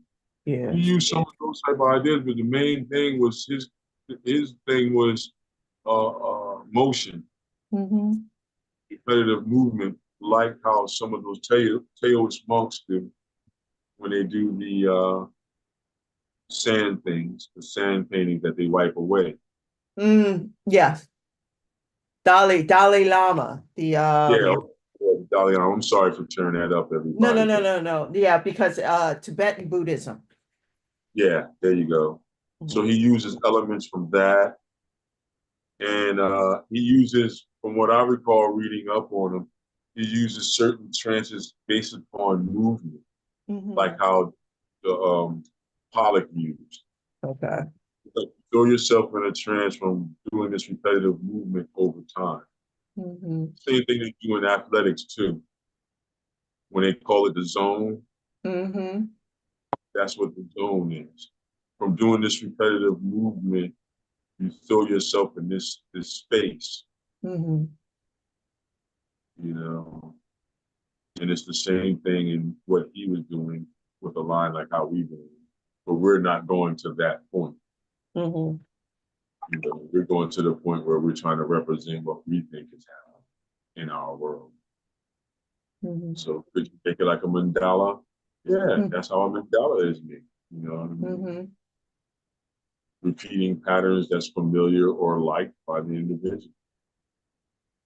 That's why a lot of times when I see people coloring them in, I'll be like, man, you can make your own and have so much more fun. And then you can control the pattern and what type of pattern you're using. It almost throws you back to when you was a little person, like how I talk about that. How everybody should have their attitude and their creativity like a little girl that's 7. Yeah. Oh, Somebody, a little girl that's 7? Yeah. Go ahead. Okay. No, what was you about to say? I was just gonna say, Bakken just hit us up. Yo, family, keep creating. Who hit us up? BACCN. Oh, okay, yeah, there you go. Yeah. No problem for that. Salute, sir. Yeah. We will keep creating. Yeah. And I'm putting in a YouTube link to Keith Haring on there is it's talking about great works. The channel is on great artworks or whatever, and there's one showcasing him. So I definitely want to take a look at it too as well. So anyone else watching it, totally let us know what you think about it. This artist. Because it's just, I don't know, it's just really he seems really interesting. All the artists you mentioned were really interesting. Well, yeah, because they're using the idea of what we're using from something for nothing. That's all I'm trying to see. Some artists, there are many more artists that were successful at utilizing how we're talking about utilizing the line and things like that. How we've been utilizing the line throughout the series of something from nothing. So I think it's a good one to put another, you know, one in the books for it, to help people to explore. Because I wanted to get to a point where it didn't have to look like something per se. So those that are having a hard time doing direct things, objective things, You can do the whimsical. You Yeah, can why use not? that's not familiar to you and go right online like how we did. Nadine went right online and it just came up, neurons and cells. Mm-hmm. So you can put that in, and then now you know from our video now, that's going to be a video now, that you can go in and ask about different cellular kingdoms, different animal kingdoms like we did, and Mm-hmm. then you can neuron, or Right. you can fish neuron with a dog cell. Mm-hmm. The whole question will be to you then, do these cells look the same? Now you can go in and start looking at the actual names of the components in there. Mm-hmm. Notice how we were able to achieve our design today and our drawing today without having to worry ourselves about perfection. You That's see, we true. didn't worry about being perfect to what a cell is. We were more familiar with the expression of what a cell is. Mm-hmm. We're more so connecting with the whimsical idea of taking the chance of making a symbol that may look like a cellular ID. Mm-hmm. So we found them online. We looked at their basic shapes. I walked away from the video for a second to go draw on the board and just use my memory. What did it look like? And let's make it move. Mm-hmm. We combined 3 different elements there. So we got two different neurons and 2 different types of neurons and two what was they? Okay, so Animal we had cells. the animal cell, and then we had the neurons. Right. So we have the tree of the neurons, and then we have those other 2 neurons that we put in floating around the sides. Mm-hmm. Then we have the cells, the animal cells floating as a big old cell, middle. Yeah. A big old cell. Yeah. Imagine, could you do like the pictures that Nadine wanted to pick earlier of a cell now? Yeah. Just do a whole page of different size cells. Yeah, You know, it was just interesting the color differences. yeah, especially with that one, because those were looking like, how would you say, skin cells look like that too, like platelets. Mm-hmm. So you can do platelets like, smaller ovalettes, and they would look like, skin. Mm-hmm. If you look at the epidermis layer and all of that, almost looks like scales. Yeah. Yeah. I'm going crazy on the second one. Yeah, have fun. Let it go. Yeah, let me see if I can show. Let it go. There's no This, specific rule. We just said we was picking a cell idea. Way to go. can you see it? Because I had to turn the light on. Let me go back to the Yeah. others. Let's see. Yeah, way to go. Yeah, way to go. There's a lot going on there. Yeah, That's then now that's the whole challenge would be how you would color that in or how you would use tint, tone, and shade in there. this is the first one. Yeah, there you go. So yeah, but yeah, I was doing overlaps of the animal cells. Animals gone wild. Yeah, I mean, if that's where you wanted to go for an open, chaotic look, yeah. But That's there's pretty a frenzy chaotic. all over the surface, It's a yeah. frenzy. It's at the dog park. Yep, the commingling of cells everywhere. I got Mm-hmm. you. Mm-hmm. Oh, so let me do Yeah, man. You see all the possibilities you have. We talked about color with everybody. So all I would say is just go around the color wheel doing a split complementary scene or a double split, Mm-hmm. from any one of the colors you want to pick that's opposite one another. Mm-hmm. Pick the basic ones, red and green, orange and blue, and violet and yellow. Or pick the challenging one, pick yellow, green, and red, violet, Mm. you know? Pick blue, violet, and yellow, orange.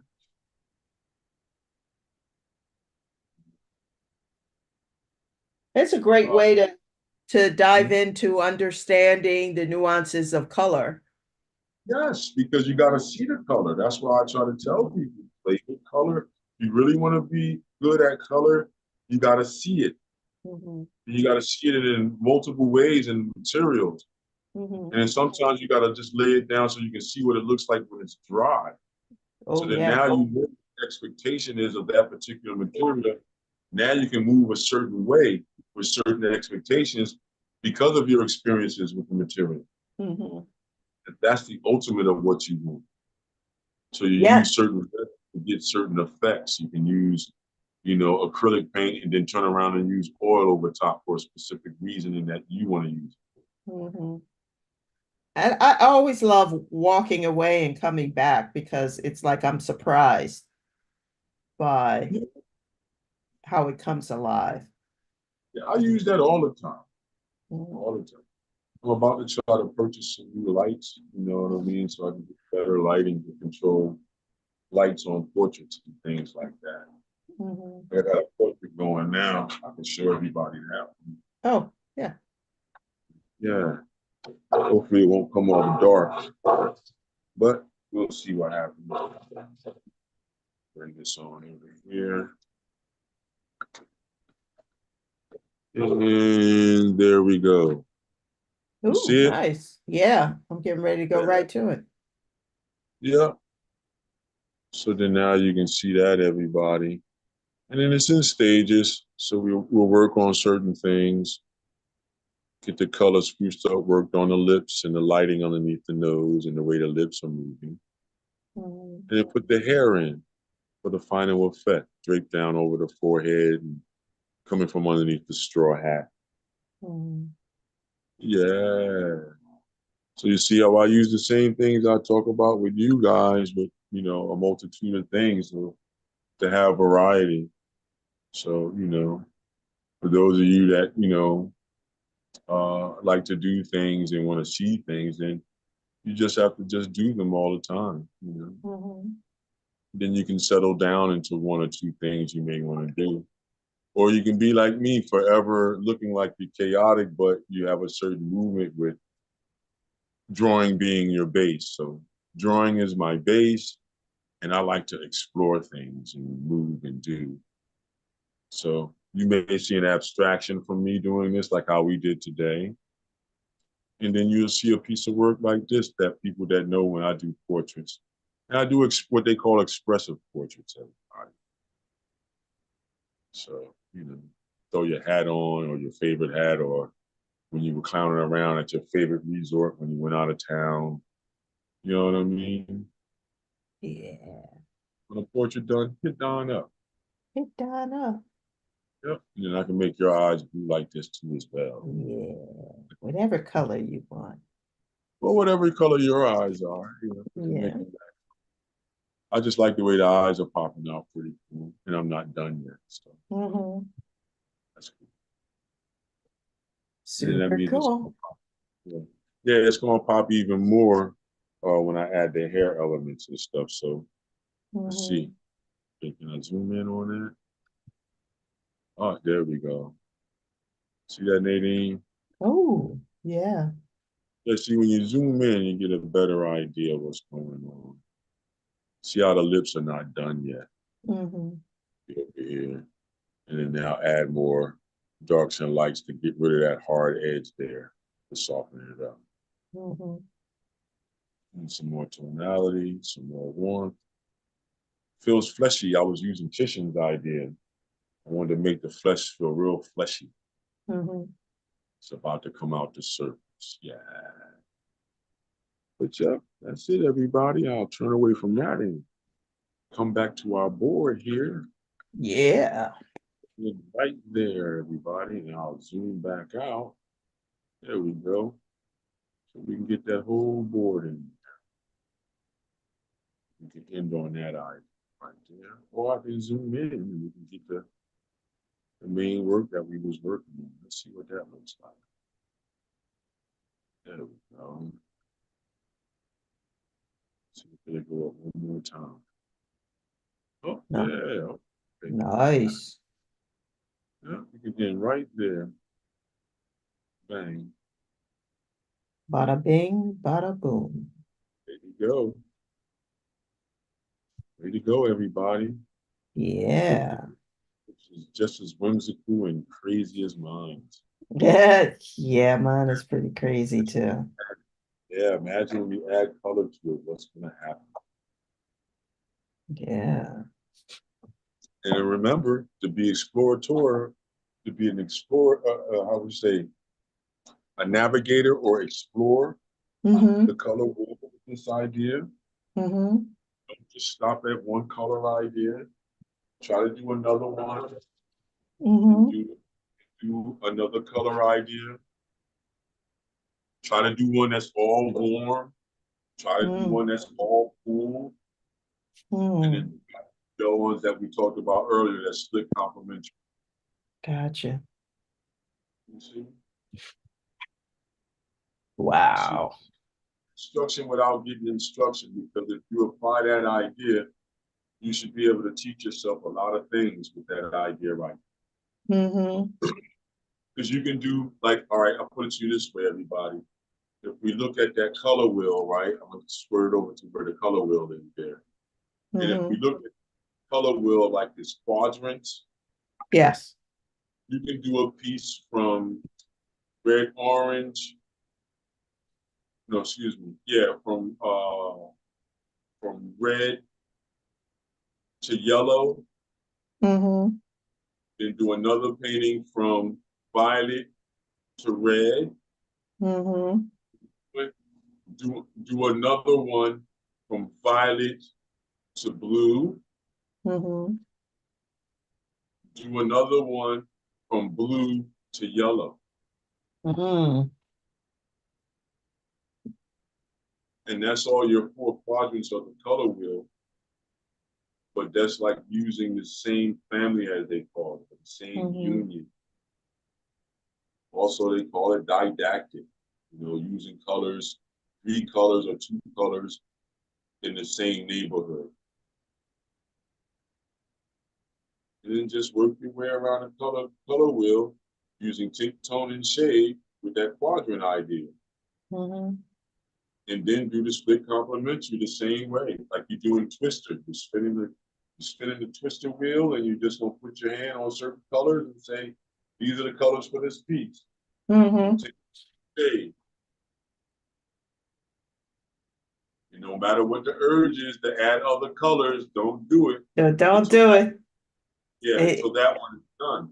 Because you're gonna get urges because you're gonna see other colors like, oh man, I bet you if I put this color with that one, but no, just put it to the side, put it on a little swash or something, so you can remember the color combination that you just had a wow moment in, Mm-hmm. and it continue on with staying focused on just those colors and tint, tone, and shade. Because you're going to teach yourself a whole bunch about color. Mm-hmm. Yes, would you fare better if you had an instructor and you had a session with me? Yeah. But if you do this work that we're loosely talking about, everybody, it's every artist still training themselves if you really want to look at it. I'm not in a Mm-hmm. room. All I'm doing is just saying point and shoot. And Right. those that shoot, they'll gain a lot from it. Mm-hmm. So on and so forth at that point. It's what about your repetition at that Right. point? So as a suggestion, try it out, everybody, and see what happens. Mm-hmm. See what things you can find. See if you garner a certain control over tints, over tones, or do you favor shades more? I find a lot of people favor shades more. They like mixing with black more than white or gray. Right. But you don't have to use black. No, that's the interference colors then. Mm-hmm. But to make it simple for people for this type of situation, I just made the notches in between the colors just to allude towards the idea. But for Mm-hmm. those who have a frustrating time with doing interference, Mm-hmm. then focus in on picking your colors like how we just talked about, and then taking them through the realm also of tint, tone, and shade on the same surface. Gotcha. And what you're going to find is that doing tint, tone, and shade with colors is going to give you a certain variety that gives you a certain push and pull that you see in nature around you. Mm-hmm. Because colors are perceived in certain ways, and you see them, we're pulling them out of context right now in thought. When you look around them, they have a definite place around you. Mm-hmm. Most of your tints are going to be in the distance. Not to say that they're not going to be strong in your foreground. I'm just saying, dealing with distance ideas, you find a lot of you in the distance. Okay. Find tones out there too, but you find tones a lot of times in the middle ground. Mm-hmm. Yes, you find shades throughout, but you find your strongest shades in your foreground. Mm-hmm. Or you should see your strongest shades in your foreground. Because this has to do with light, where the light source is, and the Right, subject. Light sources, yes, correct. But you see how we pull them out of context, though, from seeing them around us. That's what I'm trying to get you to see. Like when you go to Home Depot, Lowe's, MAB Paint, back in the day, Sears Paint Department, even Walmart has a paint department. Yes. You see those little cards? Oh, if yeah. You take cards and take them with you, you can find those colors around you. Yes. Yes. That just proves that you can, these colors that we use, that we express in a subtractive way, is seen in an additive way. Meaning light colors, additive, adding lights together.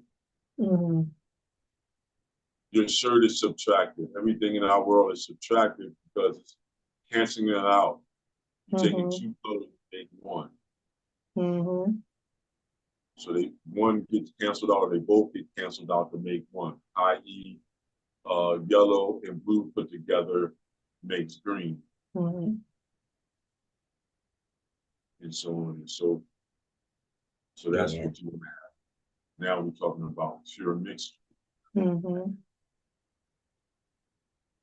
everything around the color wheel is a pure mixture, everybody. Yeah.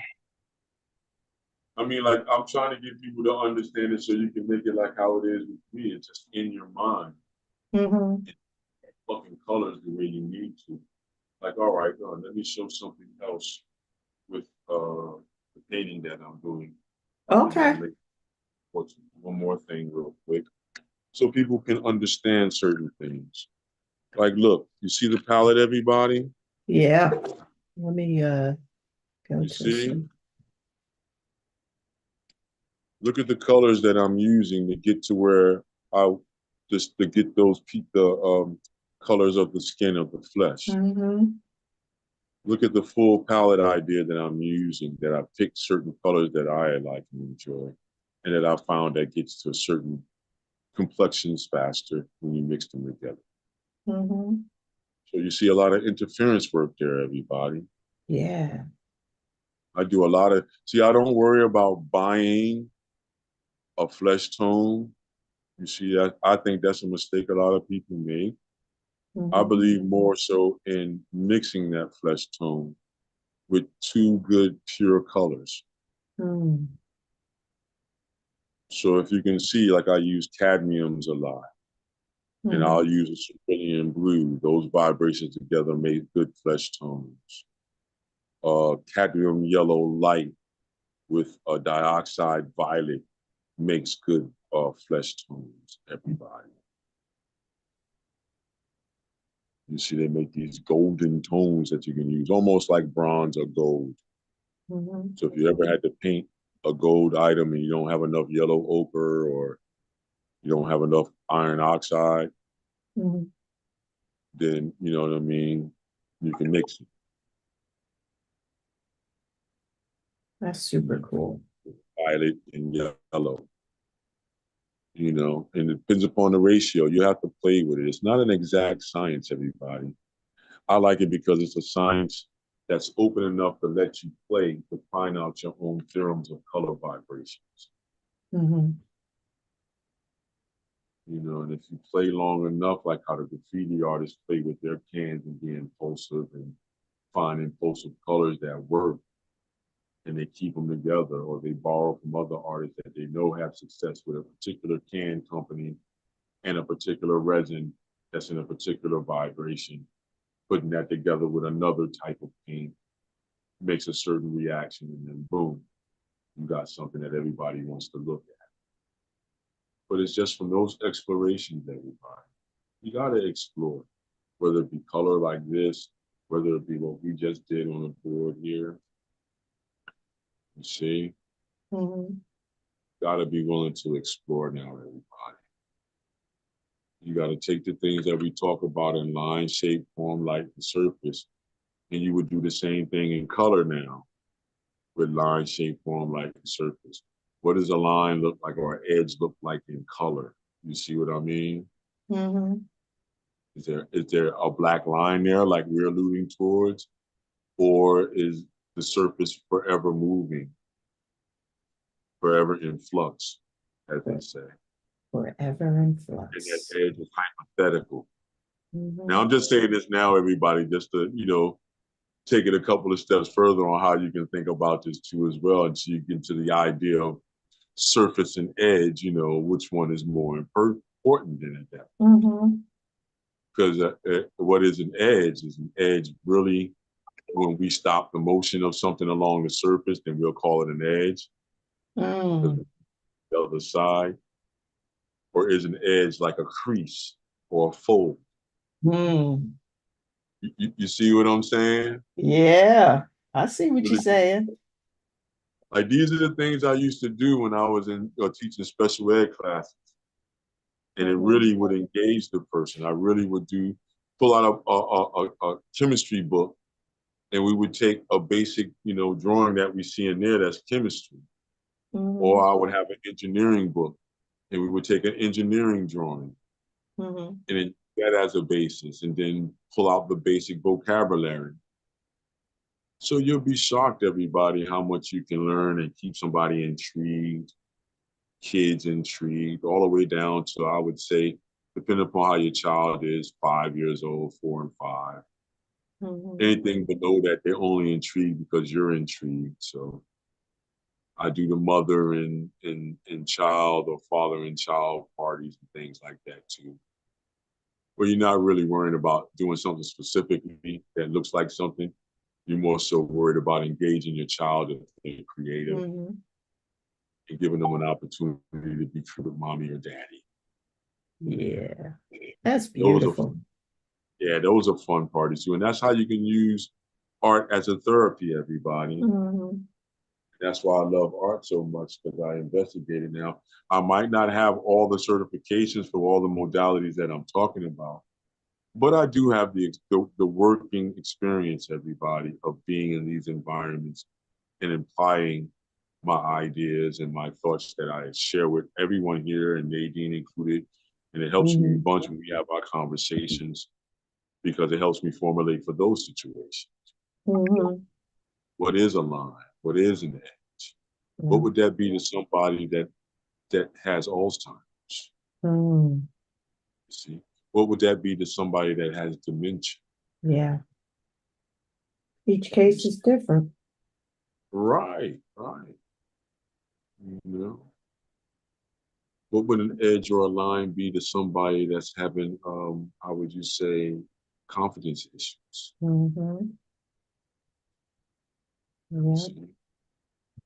And the other ones, helping a person learn how to be literate, spelling, alphabet, things like this. You could drawing of an apple, and then you write down the name of the apple. That's a spelling test. Very successful at that. So anybody out there that knows anybody that's a special ed teacher, or somebody that you may know that's in the therapies and they complain about, being able to garner or grasp their crowd's attention, give them some of our ideas to do. But tell them to come and check out some of our videos and use some of these ideas, and see if this captivates your class. Because even when I substitute teach every now and then, I mean, heck, everybody asks me, why are you doing that? It's $200 a day to substitute teach. Right? Why not? So yeah, you figure 3 days, you got $600. Hey, you know, you can't do an additional $600 in your week. Nonetheless, let's stay focused. But I use it in substitute teaching too as well. To connect with the students? Yeah, like I may take the worksheet that the teacher has left. Okay, some of the kids, they're not going to be as focused on doing that worksheet. So then to get them intrigued about the worksheet, we'll do loose drawings based upon the worksheet. Because art can be incorporated into everything we do in life. It's in everything. Everything's drawn out. So if I can get you to draw out your idea, if I get you to draw out what your thought was, think about it. I get you to draw out the plan of your house, top down, the floor plan, basic shapes. You know, that's when I use a whole bunch. That keeps the crowd captivated from like 5th grade all the way through to 12th grade and beyond. Because a lot of people don't think that way. Top down imagery of your house. A small percentage of people that look at it, things like that. But it helps everybody to understand observation or internal observation or assume observation. Right. You know the room you're sitting in, you know where the couch is, you know where the chairs are. Yeah. All right, top down, how will we see those as basic shapes? Okay, where are they at within the square that you're going to make that represents the room that you're in, which represents all those rooms together being the building that you're in. See how many different modalities we jumped through? We went through a lot. Yeah. We went from the very small, macro, micro, and then look, and here we are. Yep, we danced in between those and just went a little bit higher to another level of observation with it. You know, so now you know there is no wrong and right, everybody. There's only what your intent is. What did you intend to do? We intended to take the idea from our impulsive conversation. Nadine let it out. So if you're having a hard time, you can blame that on Nadine. Blame it on me, y'all. That's okay. Yeah. I'll take it. You can blame the non-sharing of the photograph with me, because I figured that'll make everyone, once again, focus in on what we talked about and do their own Google search to do their own piece. And then we talked about artists at hand, you know, that you might as well say is from the 19th to 20th century artists that we talked about that use these ideas loosely as a template to do accomplished artwork. They pay millions of dollars for now. Yes. So, you know. Anything? There you have it. Yeah, there you have it, everybody. Give our traditional or our standard half an hour over. Yeah. We got, you know, we were flowing with the energy, the natural flow. Yeah, that's the beautiful part about it, the organic, the natural. That's our reputation over here, or at least mine's, I know, and I know you're a part of that idea because you enjoy the naturalistic, spiritual, organic, or holistic idea. Absolutely. Yeah, that's how I like to instruct and coach people, because I'm just more successful that way with getting an individual to see what they need to see, not what I need you to see, what they need to see in order to keep creating, always. Always keep creating. That's what we're about. Yep. Can't stop. You can't stop. You can't stop creating. We're creating all the time. And that's why we're here. We're here to get you excited about creating every day, every minute, every hour, 365 days in a year. 365, everybody. It's just about getting you excited about observing, about pulling things from your own memory. If you need to get ideas about something, like we just took cells, and then we were able to abstract from that a piece of work or works from an abstract point of view. And then, to go further from that, to give us the freedom that it didn't have to be exact. that we don't have to be perfect. This is about expressing ourselves. It's about line, shapes, form, edges, you know, and then moving further when you want to talk about color and shading and all of that. But we're just here to get you excited. Me pushing the buttons, getting it together, Don inspiring us and giving us suggestions about where to go next with it. And that the fact you do one, do another, do another, do another. Be amazed at the transition from one to the other, y'all. These are two totally different things here. Two totally different feelings, emotions, or whatever, or the flow. So, what would happen if I did 8 more? What would it look like? I don't know. Think about this, Nadine. What shapes would you bring forward that you would start to appreciate more from doing multiples?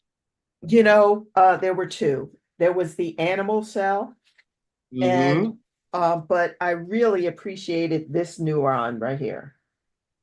Okay, hold on. Let me turn around and see what you say. Yes, this one right Oh, yeah. here. One, Because yeah. Oh, the one, the eye one, yeah, because it reminded, what it reminded me of? It reminded me of the things that happen in ice cubes in water and like how they take pictures. And then the other thing is snowflakes. Yeah, yeah. Okay, so the two of those just had me just going. And that and they were and branches on a tree, on certain kinds of trees. Oh man, it's all over the place, It's man. all over the Think about place. what's on the window. How does Yeah, the frost window move? The same yeah, way. yeah. But these are things that we see in the everyday, and we don't think about the fact that it's not just a pattern that occurs in one place. These Right. cells, the shapes, the neurons are like trees, and the roots going, the branches going up, and the roots going down in the ground. Yep. You know, and then my head is the center part with the little whatever neuron in the middle, but that's all happening. And so Yeah. we did this. And I just keep thinking about, oh, you even made the suggestion to have this market, which could have been skin or a Yep. membrane. And then Yep. yep. So there was a lot. I don't know. Somebody leave a comment in the comment section. Did you see that? Did you get it? Did it like resonate? That's what we want to know. Did this resonate? Did you get something from it? We want to hear from you. Leave a comment in the comment section below. Okay, Yeah. Don. Yeah. Okay, Don is a busy man, so we gotta let him go because he's got to finish the work. And I don't know if you have a student. He does take students. Reach out to him. Facebook Messenger. You can find him there. Go to his G page. The one that I normally have, he punked out tonight. I told him I was going to tell everybody online. He punked out. Ooh. Oh, you're gonna have to make it up, buddy. Punked out. My Yeah. Sunday punked out. And now I know he's going to hit me. I think he's hitting me up now and say, "Oh, I can't believe you did it." Yeah, I did it, buddy. I waited for the right time. See what Yeah. happens? See what happens? Yeah. Y'all, he's gonna have to do something special. But Yeah, it is. yeah, there it is. But life gets in the way, and sometimes we have things we have to do. But what we want to say is that we are here to inspire you. And for those that may come onto the page and say, "What are they talking about? I don't understand it." You have to stay longer so you can figure it out. Exactly. Or watch Okay. the replay. Or watch the replay because it's really about what unfolds in our conversations as we take a deep dive into creating in the moment. It's about being in the moment. And that's all I got to say, except for keep creating, everybody. Don's got to roll. I'm going to roll. I've been up Yeah. early. Keep creating, everybody. Okay, we'll see you again later on in the week. Have a blessed week. Peace out. 2 fingers. Peace out. There you Yeah. go. We're leaving on that. We're leaving it on that, y'all. There it is. All right, there it is. You see what I'll be working on. Yeah, I'm Sometimes waiting. lips and noses give me a hard time sometimes until I Yeah. figure it out.